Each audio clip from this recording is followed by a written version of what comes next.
The cold vastness of space stretched endlessly around the Imperial patrol fleet. 3 massive cruisers moved in perfect formation through the outer rim sector. Their dark metal hulls gleamed under the distant light of twin stars. For over 200 years, these ships had patrolled this region of space without encountering anything unexpected. Commander HFY stood on the bridge of the flagship. Eternal Dominion. She was a tall woman with sharp features and calculating eyes. Her blue uniform bore the golden insignia of the Imperial Navy. Around her, dozens of alien crew members worked at their stations.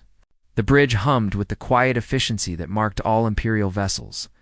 The Galactic Empire had ruled this part of the galaxy for 3,000 years.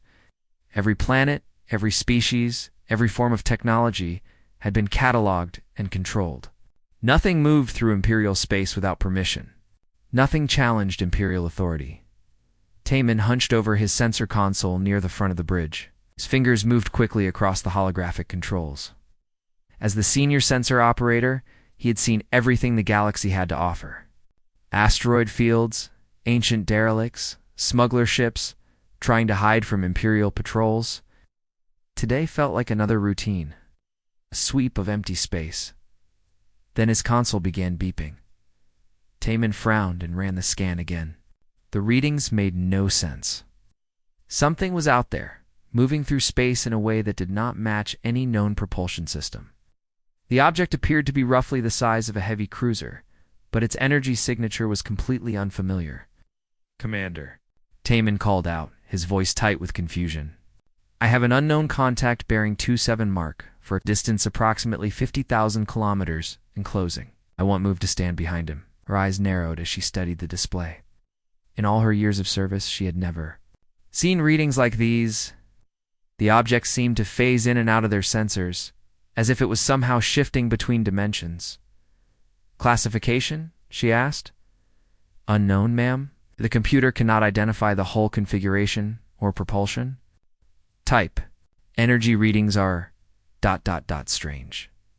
Dayun looked up from her communications station. She was younger than most bridge officers, with quick hands and an excellent grasp of xenolinguistics. Her job was to monitor all communication frequencies and maintain contact with Imperial Command. "No response to standard identification requests," Dayun reported. "I have tried all known Imperial frequencies. The ship is not responding to any hails." Wujin turned from his intelligence console. As the ship's analysis officer, Ipozi maintained the vast databases that contained information about every known species and their technologies. His forearms moved rapidly across multiple displays as he searched for any match to their mystery contact. "Running full database comparison now," Wujin announced. His voice carried the mechanical precision common to his species. "No matches. Found in current records. Checking historical archives." The bridge fell silent except for the steady hum of the ship's systems. Everyone waited as Wujin's search continued.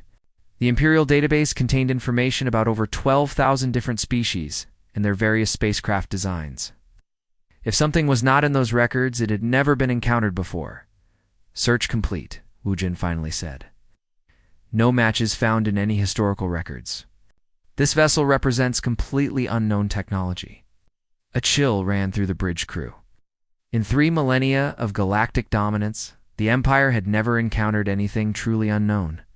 Every species had been contacted, catalogued, and either absorbed into the Empire or eliminated as a threat. HFY felt her pulse quicken. This was either a first contact situation or something far more dangerous. She activated the ship-wide communication system. "All stations, this is the commander. We have an unidentified vessel approaching our position. All crew to alert status. Weapons systems to standby." The unknown ship continued its approach. Taman watched his displays with growing unease. The vessel moved with purpose and intelligence. It was not drifting or following a predictable course. Someone or something was controlling it. Commander Taman said, his voice now edged with alarm. "The contact has changed course. It is moving directly toward our formation. Current speed is impossible to calculate. The readings keep fluctuating. Impossible speeds." HFY demanded. According to our sensors, the vessel is somehow moving faster than our instruments can properly track. It should take hours to cross that distance. At current rate, intercept in 12 minutes. Kung Ho spoke up from the tactical station. He was responsible for the ship's defensive systems and weapons targeting. His scaled hands moved across the firing controls as he brought all systems online. Weapons charged and ready, Commander. However, I cannot get a target lock. The ship seems to be surrounded by some kind of interference field. Our targeting computers cannot penetrate it. The situation was rapidly becoming critical. An unknown vessel was approaching at impossible speeds, using technology that defied everything they knew about physics. Their weapons could not lock onto it, and they had no idea what its intentions might be. Communications. Try all emergency frequencies, Haywan ordered. Send standard peaceful contact protocols in every known language. Dayun's fingers flew across her console. She broadcast greeting messages in over 300 different languages and dialects. The responses came back as empty static. Either the unknown ship was not receiving their messages, or it was choosing to ignore them. No response, Commander. All channels remained silent. The unknown vessel continued its relentless approach. On the main viewing screen, it appeared as little more than a dark spot against the stars. But as it drew closer, its shape became more defined. The ship was unlike anything in Imperial records. It had clean lines and smooth curves, but its overall design seemed almost primitive compared to Imperial vessels. 8 minutes to intercept, Taman announced. Haywan made a decision, signaled the other ships in our formation. Tell them to maintain position but prepare for combat. If this vessel proves hostile, we need to be ready. The bridge crew worked with professional efficiency, but tension filled the air. They were facing something completely outside their experience. The mighty Galactic Empire, master of known space, was about to encounter the unknown. 5 minutes to intercept, Commander Wu Jin called out, his voice carrying a note of concern that was unusual for his normally calm species. I am detecting massive energy buildups within the unknown vessel. It appears to be charging some kind of weapons system. What type of weapons? The energy patterns do not match anything in our databases. 3 minutes to intercept? The unknown ship suddenly slowed and came to a complete stop relative to the Imperial formation. It hung in space like a predator studying its prey. Then, without warning, every alarm on the bridge began screaming. Commander Kyuncho shouted over the noise. The unknown vessel has weapons lock on our ship. Multiple targeting beams are painting our hull. Haywan felt her blood turn cold. In her 20 years of service, no enemy had ever achieved weapons lock on an Imperial vessel without being detected and destroyed first. Their sensors were the most advanced in the galaxy. Their defensive systems were impenetrable. Yet somehow, this unknown ship had approached undetected and now held them at its mercy. Red alert, she commanded. All hands to battle stations. The ship's lighting changed to emergency red as the crew prepared for combat. But deep in her heart, Haywan knew they were facing something beyond their understanding. For the first time in Imperial history, they were no longer the hunters. They had become the prey. The red alert klaxons echoed through every corridor of the Eternal Dominion. Commander Haywan stood rigid on the bridge as her crew scrambled to understand their impossible situation. The unknown vessel maintained its weapons lock with casual precision that made her skin crawl. Status report, she commanded. Her voice steady, despite the fear gnawing at her chest. Kung Ho hunched over his tactical displays, his scaled fingers dancing across the controls. Sweat beaded on his forehead as he tried every defensive protocol. In the Imperial manual, nothing worked. The targeting beams from the alien ship cut through their most advanced countermeasures like they did not exist. All defensive systems active, Commander.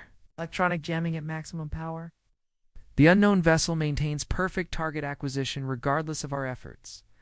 Taman stared at his sensor readings with growing disbelief. The mysterious ship hung in space before them like a sleeping giant. Its hull reflected their scanning beams in strange patterns that hurt his eyes to look at directly. Commander, I am detecting unusual activity from the contact. energy fluctuations suggest they are attempting to establish communications. Dayun immediately focused on her console. Her training had prepared her for first contact scenarios. But the protocols assumed they would be dealing with a less advanced species seeking Imperial protection. This situation was completely reversed. Static filled the bridge speakers. Then, cutting through the electronic noise, came a sound none of them had ever heard before. It was organic, musical, and completely alien. The voice spoke in patterns that their universal translators struggled to decode. Working on translation, Dayun announced, her fingers flying over the linguistic analysis programs. The language structure is unlike anything in our databases. Give me a moment.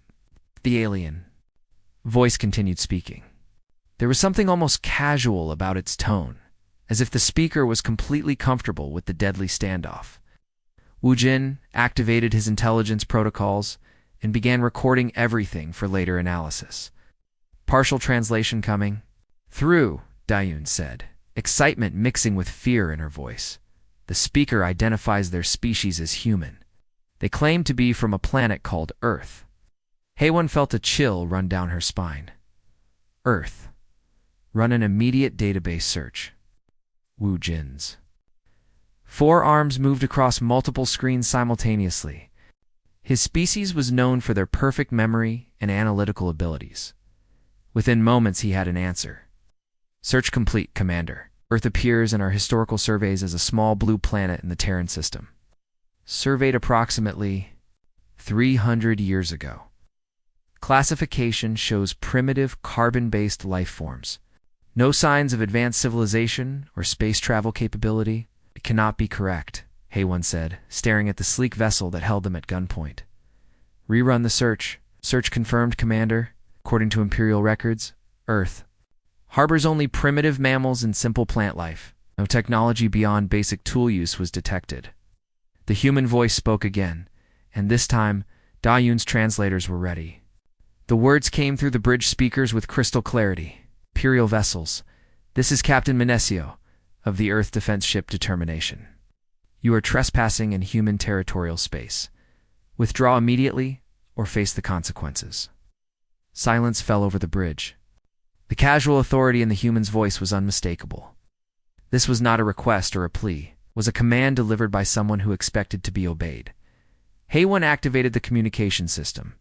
She had handled dozens of first contact situations throughout her career. The protocol was always the same. Explain Imperial authority, offer protection in exchange for submission, and demonstrate superior force if necessary. Unknown vessel? This is Commander Hay, one of the Imperial Navy. You are operating in space claimed by the Galactic Empire for over 2,000 years. Stand down your weapons and prepare to be boarded for inspection. The response came immediately, and the human's tone carried what the translators interpreted as amusement. Commander Haewon, your Empire's claims are not recognized by Earth or any human colony. You are the ones trespassing here. These 12 star systems have been under human protection for the past 50 years. 50 years. The number hit the bridge crew like a physical blow. If humans had been operating in this region for 5 decades, how had the Empire never detected them? Their surveillance networks covered every inhabited system in known space. Wu Jin frantically searched through intelligence reports from the past century. His findings were disturbing. There had been anomalous readings, unexplained disappearances of patrol ships, and strange energy signatures detected at the edges of Imperial space. All had been classified as natural phenomena or equipment malfunctions. Commander, he said, his mechanical voice carrying an unusual note of concern. I am finding evidence of human activity dating back decades. We've been categorizing their presence as sensor ghosts and equipment failures. The human captain spoke again. Commander, I know this is difficult for your people to understand. Your empire has grown comfortable ruling over species that developed along predictable paths. Humans are different. We adapt. We innovate. And we do not submit to authority we have not chosen to recognize. Dayun monitored the communication frequencies and made a disturbing discovery. Commander, the human vessel is not broadcasting on any of the standard channels we are monitoring. They are using their own communication system. But somehow our translators are still receiving and processing their transmissions. How is that possible? Unknown, ma'am. It suggests they have studied our communication protocols extensively. Felt the situation slipping beyond her control. Every assumption about Imperial superiority was being challenged by this single human vessel. She decided to demonstrate the Empire's power. Unknown vessel, you will stand down immediately. My battle group consists of 3 heavy cruisers with enough firepower to destroy your ship 100 times over. Do not test Imperial resolve. The human captain's response chilled her to the bone. Commander, your 3 ships mount standard Imperial plasma batteries, quantum torpedo launchers, and defensive shield generators. Your flagship carries approximately 400 crew members. Your escort vessels carry 300 each. Your weapons are designed to fight other Imperial vessels using Imperial tactics. Captain Menesio continued speaking, and each word struck like a hammer blow. Our single ship carries weapons specifically designed to counter Imperial technology. Our armor is made from materials your sensors cannot properly analyze. Our shields operate on principles your scientists do not understand. Do not mistake our restraint for weakness. Kung Ho checked his tactical displays and went pale. Commander, the human is correct about our specifications. How could they know such detailed information about Imperial military capabilities? Hay-1 could respond. The human ship moved, accelerated from a standing position to combat speed in seconds, performing maneuvers that should have been impossible under the laws of physics. The vessel spun, rolled, and twisted through space like a living thing. Taman watched his sensors in amazement. Commander, the human ship is demonstrating flight capabilities that exceed anything in our databases. Their inertial compensators must be far more advanced than ours. The human vessel returned to its original position and resumed its weapons lock on the flagship. The entire demonstration had taken less than 30 seconds, but the message was clear. The humans could have destroyed the Imperial formation at any time they chose. Captain Minisio's voice returned to the speakers. Commander Hay-1, I am going to give you a choice. Order your ships to withdraw from this system immediately, and no harm will come to your crews. Refuse, and I will demonstrate exactly why humanity has remained hidden from your empire for so long. You are threatening Imperial citizens, Hay-1 said, though her voice lacked its earlier conviction. No, Commander. I am offering you the same courtesy your empire has shown to hundreds of other species over the centuries. The choice between submission and destruction. The difference is that we are giving you the option to leave with your lives and your dignity intact. The bridge fell silent as the full implications sank in. For the first time in Imperial history, they were not the ones making demands. They were not the superior force dictating terms to a primitive species. They were facing equals who had been watching them, studying them, and preparing for this moment. And the humans held all the advantages. Commander Hay-1 stared at the human vessel on her main screen. The sleek ship hung in space like a patient predator, its weapons still locked onto her flagship. Every instinct told her to fight, but years of military training warned her against. Engaging an unknown enemy with superior capabilities? So-Young, plot a course for tactical withdrawal, she commanded. Take us back to the patrol boundary. Navigator So-Young looked up from her console with confusion written across her pale features. Her people were known for their exceptional spatial awareness and navigation skills. What she was seeing on her instruments made no sense. Commander, I cannot plot an exit course. My navigation systems are detecting multiple contacts surrounding our formation. The readings are scattered and inconsistent, but we appear to be encircled. Taman immediately focused his sensors on the space around. Their fleet. His displays lit up with contact markers appearing and disappearing like ghosts. Each time he tried to get a solid reading on one of the signals, it would vanish only to reappear somewhere else. Confirmed, Commander. Out. One count at least 12 additional contacts at various distances. They appear to be using some kind of stealth technology that interferes with our sensors. Kyung-ho felt sweat drip down his back as he realized the full scope of their situation. The Imperial formation was not just facing one unknown vessel. They were completely surrounded by an entire human fleet that had somehow approached without being detected. Tactical analysis shows we are outnumbered and outflanked, he reported, his voice tight with barely controlled panic. The human vessels have positioned themselves to cover all possible escape routes. Dayun monitored the communication channels and picked up fragments of human transmissions. The language was different from what Captain Menesio had been using. These were operational communications between ship captains, coordinating their positions. Commander, I am intercepting multiple human communication streams. They are using at least 3 different languages and communication protocols. The coordination between their vessels suggests extensive fleet operations experience. Ujin processed this information with growing alarm. His analysis protocols were designed to assess enemy capabilities based on known patterns of technological development. Everything about the humans violated those patterns. Commander, the human fleet deployment shows tactical sophistication that should take centuries to develop. No species achieves this level of coordination without extensive combat experience against peer opponents. The implications were staggering. If humans had developed advanced fleet tactics, it meant they had been fighting wars in space, while the Empire remained unaware of their existence. But who had they been fighting? What enemies had forced them to become so skilled at warfare? Captain Mencio's voice returned to the communication channels, and his tone had shifted from diplomatic to businesslike. Commander Hay-1, I see your navigators having difficulty plotting an exit course. That is because my fleet has established a complete perimeter around your position. You are not prisoners, but you are also not free to leave until we reach an understanding. Hay-1 activated her personal communication device and spoke directly to the human captain. How many ships do you have in this system? Enough to ensure this conversation reaches a satisfactory conclusion. The evasive answer told her everything she needed to know. The humans had committed significant resources to this encounter. Was not a chance meeting or a patrol gone wrong? It was a planned confrontation? Sawyung studied her navigation displays and made a disturbing discovery. The human ships were not just surrounding the Imperial formation. They were moving in complex patterns that created overlapping fields of fire while maintaining perfect formation integrity. Commander, the human vessels are executing advanced fleet maneuvers. Their formation is designed to maximize firepower concentration while minimizing the chance of friendly fire incidents.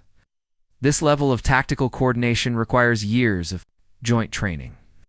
Taemin tracked the moving contacts and realized something even more troubling.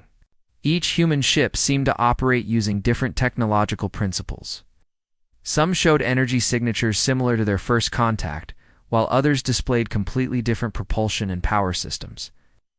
Commander, analysis of the human fleet shows remarkable technological diversity. It appears they have developed multiple independent solutions to the same engineering problems.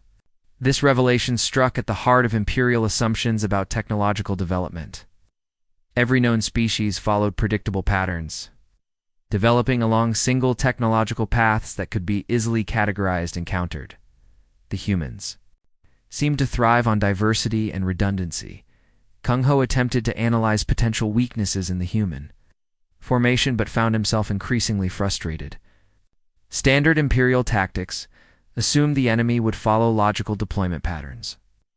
The human ships moved in ways that seemed random but somehow maintained perfect mutual support. Commander, I cannot identify any obvious weaknesses in their formation. Their ships complement each other in ways that do not match any known tactical doctrine. Captain Menicio's voice cut through their analysis with an offer that sounded more like a threat. Commander Hay-1, I believe it is time for a more detailed conversation. I am transmitting coordinates for a meeting point at the edge of this system. Bring your flagship only. 8. Leave your escort vessels at their current position. The request violated every Imperial protocol for dealing with hostile forces. Never separate your command vessel from its protective escort. Never meet an unknown enemy on their terms. Never negotiate from a position of weakness. But they were already in a position of weakness, and their escorts provided no real protection against an enemy with superior technology and tactics. What guarantee do I have for my crew's safety? Hay-1 asked. The same guarantee you typically offer species that encounter Imperial patrol fleets for the first time. None whatsoever. The human captain's words carried bitter irony. Many alien civilizations had faced Imperial fleets with the same helpless feeling now gripping her bridge crew. How many species had been forced to choose between submission and destruction? Wu Jin accessed historical records of Imperial first contact procedures and found the parallel disturbing. The Empire had used superior technology and overwhelming, forced to dictate terms to hundreds of species over the millennia. Now they were experiencing the same treatment from the other side. "Commander," he said quietly, "the human captain is correct. This is exactly how we conduct first contact with newly discovered species." Do-Yoon picked up additional human transmissions and made a chilling discovery. The communications included references to other Imperial patrol fleets and their locations. The humans were not just tracking this one encounter. They were monitoring Imperial military movements across multiple sectors. "Commander, the human fleet appears to have extensive intelligence on Imperial naval operations. They are discussing the positions and patrol schedules of at least 6 other Imperial formations." So Young checked her star charts and realized the full scope of human intelligence gathering. The systems mentioned in the intercepted communications covered a region of space larger than some Imperial sectors. "Commander, if the human intelligence reports are accurate, they have been observing Imperial fleet movements across hundreds of light years of territory?" Taman ran probability calculations on his computers and came up with results that made his hands shake. The computational power required to track and analyze Imperial fleet movements on such a scale suggested technological capabilities far beyond what they had witnessed so far. "Commander, the intelligence gathering operation described in these transmissions would require computational resources exceeding most planetary governments." The pieces began falling into place. The humans had not simply developed advanced technology. They had created an entire intelligence network dedicated to studying and understanding Imperial capabilities. They had turned the Empire's own overconfidence against them. Captain Minesio's voice returned with final instructions. "Commander Haewon, you have 5 minutes to decide. Meet us at the designated coordinates for negotiations, or we will demonstrate why humanity has remained hidden until we chose to reveal ourselves." Haewon looked around her bridge at the faces of her crew. These were experienced Imperial officers who had served with distinction throughout their careers. Now they watched her with expressions of fear and uncertainty that she had never seen before, for the first time in Imperial history. An Imperial commander was being summoned to negotiations by a superior force. The hunters had become the hunted. "Navigator, set course for the meeting coordinates," she ordered. "We are going to find out exactly what humanity wants from the Galactic Empire." The Eternal Dominion moved slowly toward the coordinates specified by Captain Minesio. Commander Haewon stood alone on her bridge, having ordered her escort vessels to maintain their positions. Every sensor on her ship strained to understand what they were approaching. The meeting point was a massive human vessel that dwarfed even Imperial heavy cruisers. Its hull stretched 4 kilometers, covered in weapon ports and sensor arrays that defied classification. The ship moved with the graceful power of something built for war. Commander Taman called from his sensor station, his voice barely concealing his awe. "The human vessel is registering energy output levels that exceed our flagship by a factor of 10. How is that possible from a ship only 3 times our size?" Wu Jin worked frantically at his analysis console, trying to understand what his instruments were telling him. The readings made no sense according to established principles of engineering and physics. "Commander, their power systems appear to use completely different principles from anything in our databases. They are generating massive amounts of energy, with no detectable waste heat or radiation signatures." As they drew closer, Do-Yoon began receiving communication signals from the human ship. The transmissions were clear and powerful, cutting through Imperial encryption like it did not exist. More disturbing, some of the messages were in perfect Imperial standard, complete with proper military protocols. "Commander, the human vessel is transmitting on secure Imperial military frequencies. They are using our own communication codes and encryption methods. How could they have obtained classified Imperial protocols?" So Young monitored their approach vector and noticed something that made her stomach turn cold. The human ship was positioning itself to control their exit route completely. If this was a trap, they had walked directly into it with no chance of escape. Navigation sensors show multiple human vessels maintaining overwatch positions. We are completely dependent on their goodwill for safe passage back to our escort ships. Kung Ho kept his weapons systems on standby, though he knew they would be useless against such a massive opponent. His tactical displays showed weapon signatures.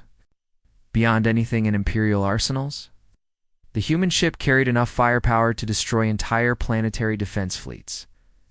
Commander, the human vessel is armed with weapon systems that I cannot classify. Energy readings suggest destructive potential far exceeding standard Imperial armaments. The communication channel crackled to life, and Captain Menesio's voice filled the bridge with calm authority. Commander Hay-1, welcome aboard the EDS Determination. Please prepare for docking. We have much to discuss. A docking tube extended from the human vessel with mechanical precision. The airlock sealed with their ship perfectly, despite the two vessels using completely different design principles.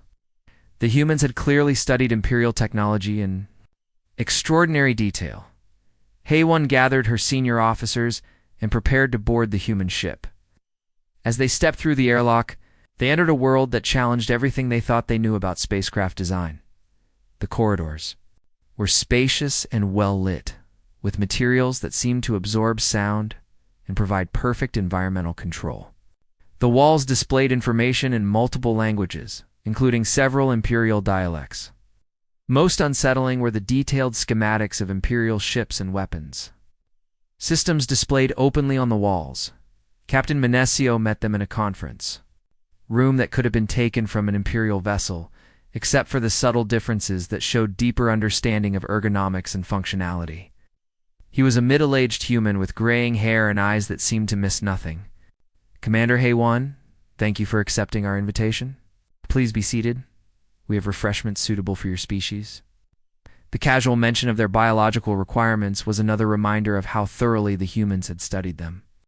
Menesio gestured to a wall display that showed a detailed map of local space, with Imperial patrol routes marked in precise detail. As you can see, we have been monitoring Imperial activities in this region for quite some time. Your patrol schedules, ship capabilities, and tactical doctrines are well known to us. Wu Jin stared at the display with growing horror. The level of detail was beyond anything their own intelligence services maintained about enemy territories. Every Imperial base, supply route, and communication relay was marked with perfect accuracy. How long have you been watching us? Hay-1 asked.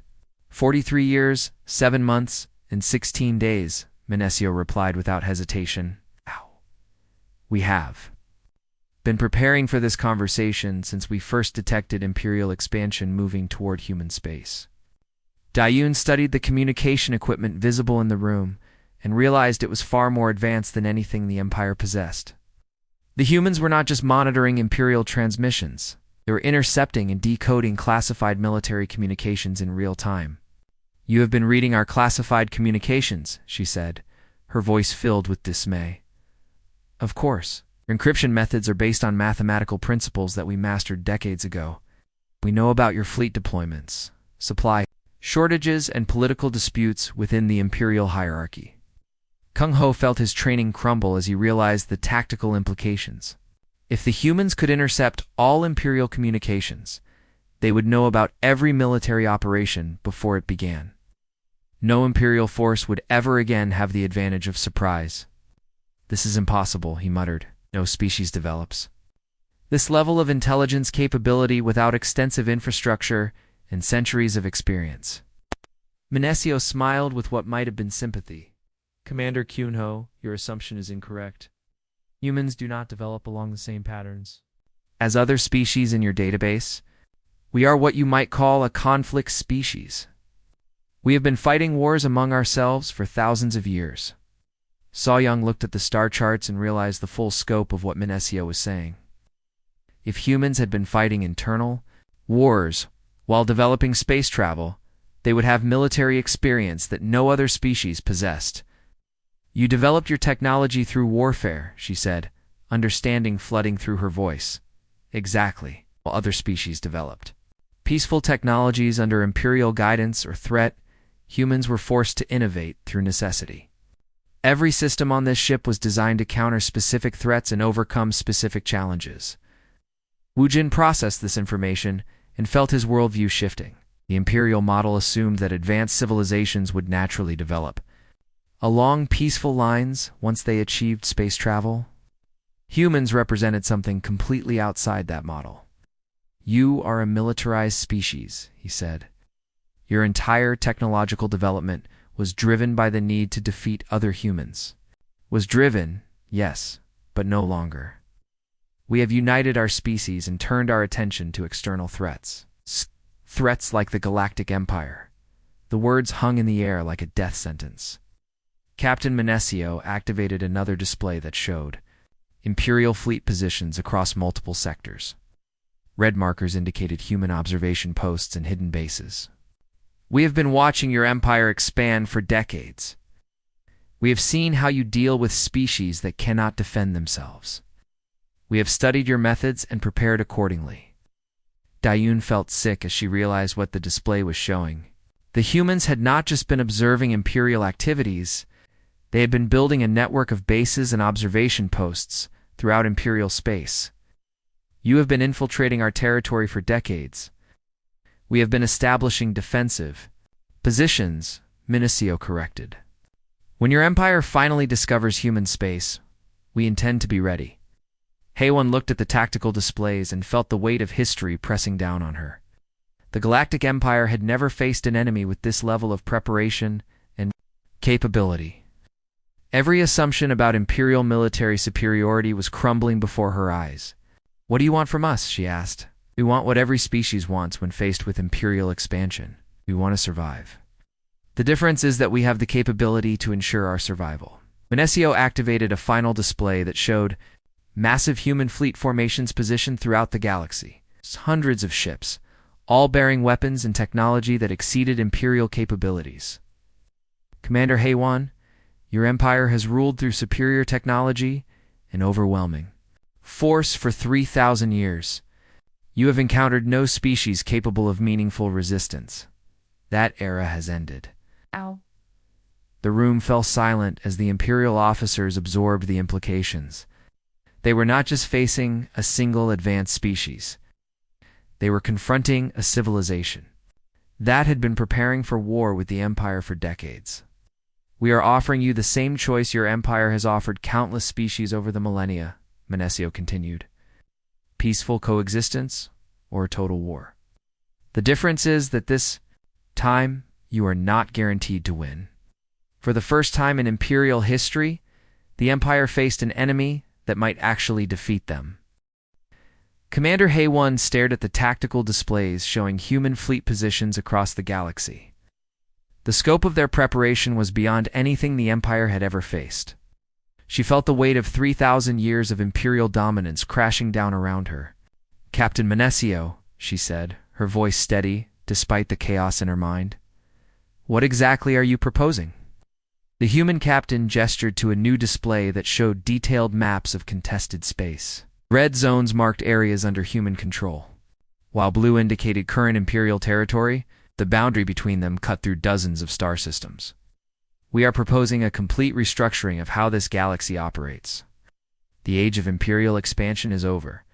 Species will no longer be forced to choose between submission and destruction. Wu Jin studied the proposed boundaries with his analytical mind. The humans were not demanding tribute or seeking to replace the Empire with their own dominance. Instead, they were proposing something unprecedented in galactic history. You are suggesting coexistence between equals, he said, disbelief coloring his mechanical voice. More than that, we are suggesting a galaxy where species govern themselves according to their own values and beliefs, where technological advancement comes through cooperation rather than conquest. Dayun monitored the communication channels and picked up transmissions from across human space. What she heard challenged every assumption about how advanced civilizations operated. Captain, I am detecting communications from dozens of different species within your territory. They appear to be conducting independent governmental functions. Correct. Unlike the imperial model, we do not seek to absorb other species into our culture. We protect their right to develop according to their own nature, while maintaining mutual defense agreements. Soyoung examined the star charts and realized the implications. If the human model succeeded, it would fundamentally change how the galaxy operated. Species would no longer need to fear absorption into larger empires. This is completely unprecedented, she whispered. No dominant species has ever voluntarily limited its own expansion. Captain Mencio activated another display, showing human technological development. Unlike imperial technology, which followed rigid standardization, human systems showed incredible diversity and innovation. Our strength comes from diversity, not uniformity. Each species we work with contributes unique perspectives and capabilities. The result is technological advancement that exceeds what any single species could achieve. Kyung-ho studied the weapon systems visible on the displays and made a disturbing discovery. Many of the technologies were clearly derived from multiple species working together. The humans had not just developed advanced weapons, they had created collaborative research networks. Your weapons technology incorporates design principles from dozens of different species, he observed. Yes, when species work together voluntarily, they share knowledge freely. When they are conquered, they hide their most valuable discoveries. The imperial model actually slows technological development. Taemin processed sensor data from the human vessel and found confirmation of this collaborative approach. The ship's systems showed integration of technologies that should have been incompatible according to imperial science. Captain, your vessel incorporates at least 12 different technological approaches. How is this possible? Humans excel at synthesis and adaptation. We take the best ideas from multiple sources and combine them in new ways. It is one of our species' greatest strengths. Commander Haewon felt the conversation slipping away from military matters toward something far more dangerous. Captain, Mencio was not just proposing a change in territorial boundaries. He was challenging the fundamental principles upon which the Empire existed. You are describing the end of imperial civilization, she said. We are describing the beginning of galactic civilization. The Empire has ruled through fear and superior technology for 3 millennia. What happens when that technology is no longer superior? The question hung in the air like a challenge. Every imperial officer in the room knew the answer. Without technological dominance, the Empire would face rebellions from hundreds of conquered species. Wujin accessed intelligence reports from across imperial space and found disturbing patterns. There had been increasing reports of unrest, technological discoveries by subject species, and questioning of imperial authority. Captain, our intelligence suggests that news of your existence is already spreading through imperial space. Subject species are beginning to question imperial claims of technological superiority. That was inevitable once we revealed ourselves. The question is how the Empire chooses to respond.